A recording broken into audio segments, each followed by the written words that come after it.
السلام علیکم۔ یقیناً آپ سب خیریت سے ہوں گے۔ عید قرباں قریب ہے، سنت ابراہیم ہمیں نبھانا ہے۔ گھروں پہ جانور آنا شروع ہو گئے ہیں عید قرباں کے۔ آپ لوگوں نے اس کا بہت خیال رکھنا ہے، کسی قسم کی کوئی اذیت نہ پہنچے، چوٹ نہ لگے، تکلیف نہ ہو۔ جانوروں کا خیال رکھنا ہے، جب جانور کٹ جائیں تو اس کا گوشت جو ہے سب سے پہلے آپ نے دیکھا ہے مستحق جو افراد ہیں ان کو دیں۔ جیسے کہ آپ کے محلے کے اندر جن کی قربانی نہیں ہوئی ہے سب سے پہلے آپ ان کے گھروں پہ دیں۔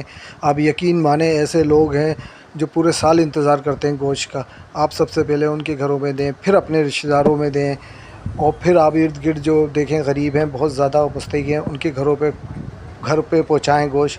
اور پھر اس کے بعد جو ہے آپ جب یہ قربانی جب جانور کٹتا ہے تو جو خون نکلتا ہے تو آپ دیکھیں خون کے اوپر مٹی ضرور ڈالیں فوراً، کیونکہ اس کی جو بدبو ہوتی ہے پھر جو جراثیم پھیلتے ہیں اس سے بچا جا سکے، اور اس کے اوپر چونا ضرور ڈالیں۔ ٹھیک ہے، ان باتوں کا خیال رکھیے گا۔ اللہ حافظ۔